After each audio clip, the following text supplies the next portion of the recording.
Hi everybody, it's Cookie Lou in Arizona.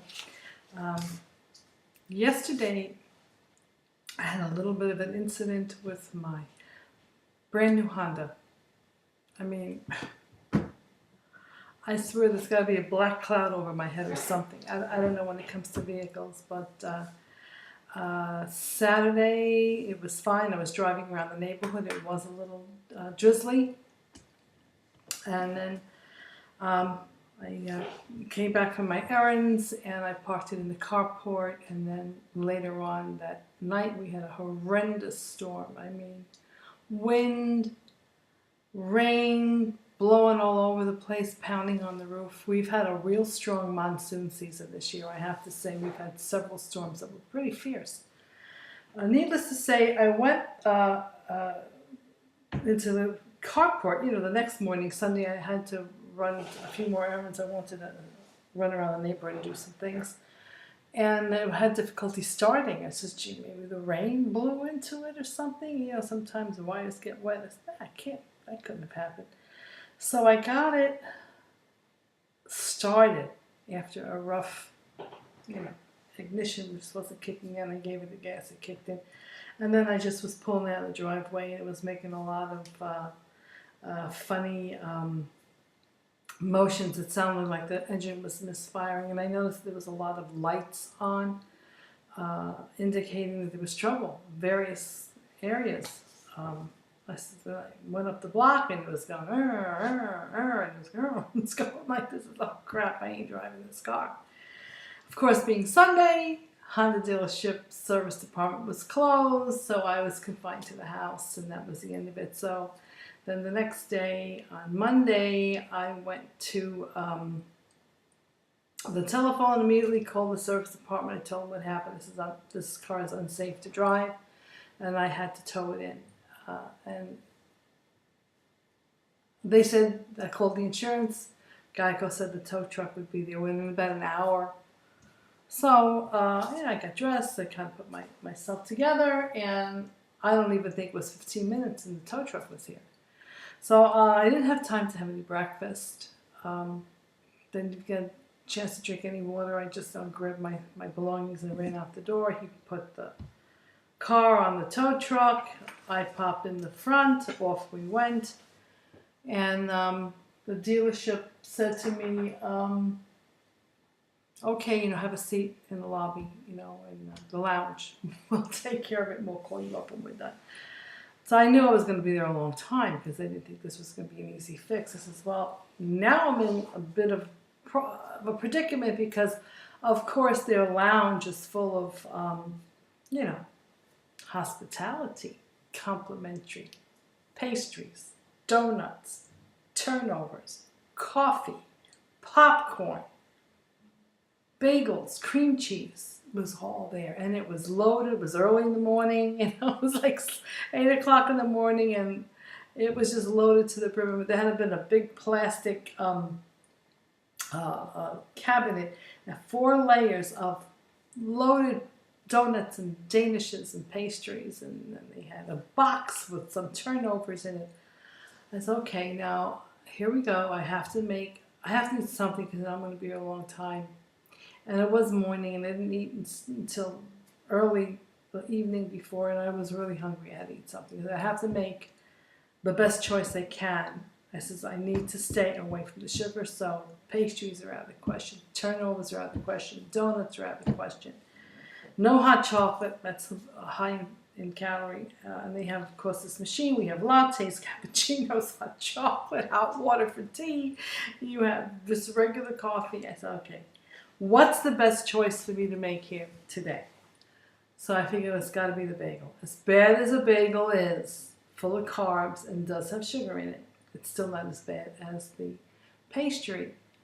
And if I knew that if I chose the pastry, they usually have them cut in halves so you can have a selection. I know I would have had at least 2 full pastries, because once I ate 1/2, I wouldn't have been able to stop at that. And the sugar and the taste of the pastries and the things about eating pastries and Danish and donuts that click on my my craving switch, I knew that it would lead me to more cravings for those foods after I left the dealership. So I chose the bagel. Took a half a bagel, I hollowed out all the dough in the middle, threw it away, got some cream cheese, they had cream cheese in the packet, and I squeezed the cream cheese in there, and I had a regular coffee. And that was enjoyable. It was satisfying. It didn't, flip on that craving switch in my brain. Even though I knew it wasn't a good choice to eat at this stage of my weight loss program, it was the best choice at that time in that service lounge. Now, I did a little research when I came home to see what the differential was, and bagel is about a plain bagel, just a plain bagel, 62 carbs and 6 sugars, and I only had half of that, and I hollowed it out, like I said, threw away the center of it, and that probably would have been about half a bagel is 145 calories, and because I hollowed it out, it probably would have been maybe 130 calories for a half a bagel. Hollowed out, I'm sure. It was 31 carbs, maybe a little less because I did hollow it out, and it was 3 sugars. Okay. The cream cheese was about 70 calories and 1 carb and 1 sugar. So the total of that was probably about 200 calories, 4 sugars, and I'd say about maybe 29 to 30 carbs. And then I had coffee, no sugar.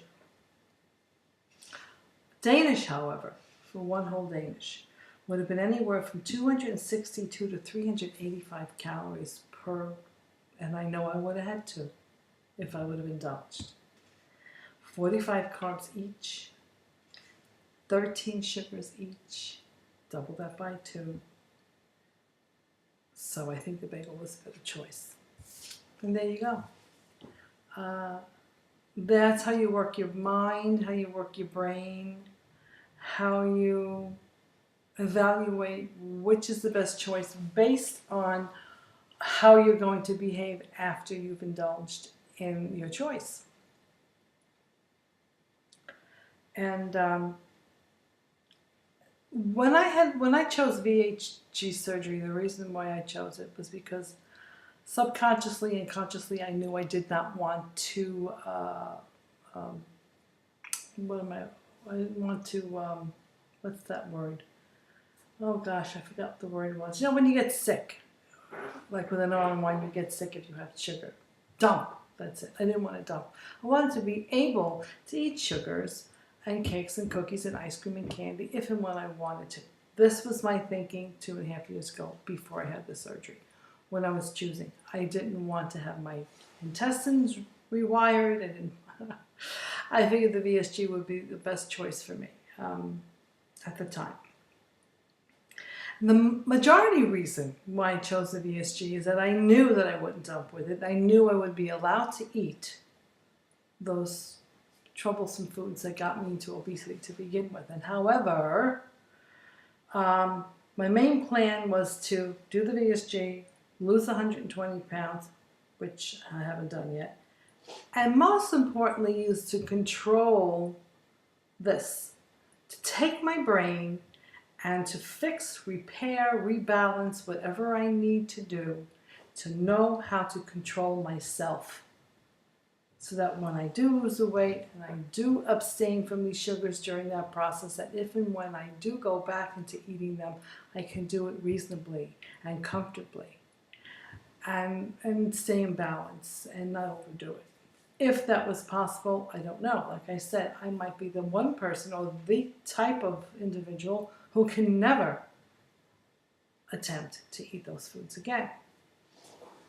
But I wanted to do the work. I wanted my brain to get put in the proper balance so that I would know what rules to follow. I would understand the triggers. Like I did understand that trigger today. I knew that if I had that pastry, it would throw me off the deep end. And if I chose the bagel, it would not. And needless to say, that's one of the main reasons why I chose the VSG, is I wanted to control my brain, to reprogram my brain to behave better and to have a better psychological relationship to food and to my eating patterns. And that's the place that I'm in right now. I'm still in the process of losing weight. And a lot of you are out of that process. You've lost your weight. You have lost more than you wanted to. Or you're at a place where you're comfortable with the weight loss amount that you have achieved. And whether you get to the goal or whether you don't get to the goal, the biggest part of the journey, like I've said many times before, is the psychological repair in knowing how to refine your relationship with food and your addictive foods, so that you don't regain, you don't relapse, you don't constantly rebound and yo-yo, like up and down, up and down, up and down. So that's where I am now. A lot of you are in this place now where you're trying to figure out, okay, how am I going to stay this way in a healthy, normal, balanced way? And like I said, it's one day at a time, one step at a time, one incident at a time. I did do a video regarding Mark's response on the process and the various steps he takes to lose weight and maintain his weight loss of 300 pounds for several years now. So there's a lot of work to still be done. There's a lot of studying to do, a lot of trial and error, a lot of personal research, a lot of personal work in trying to get our brains to behave in a normal, healthy way. So anyway, I just wanted to share that little bit with you. My weight loss is, still going well. I have still pretty much abstained from sugar in the forms of cake, candy, pastries, cookies, chocolate, ice cream. Not happening, not happening. But of course, as you know, there's sugar in everything, but I'm staying away from the main culprits that really affect my life in a very strong negative way. And that's just about all I think I want to say today. Hopefully my problem with my Honda won't be too difficult to fix. I have a funny suspicion that because it just broke down so suddenly and without cause, from what I understand, unless it's a goofy computer chip that went awry, I have a funny suspicion that it might be a wire damage due to rodents, mice, rabbits, whatever, getting up into the chassis and eating the wires again. That happened to me twice before, where they go for the insulin and they eat the insulin around the wires, the casing, screwing up the whole car. So if it's that, if it's some little varmint that got up there and did the damage, I got to pay for it. If it's something else, like a computer chip or a failed, brain cell in that Honda engine, then they would take care of it. So I hope it's, something that I don't have to pay for. All right, everyone, have a wonderful day, and God bless. Lots of hugs and loves. Bye.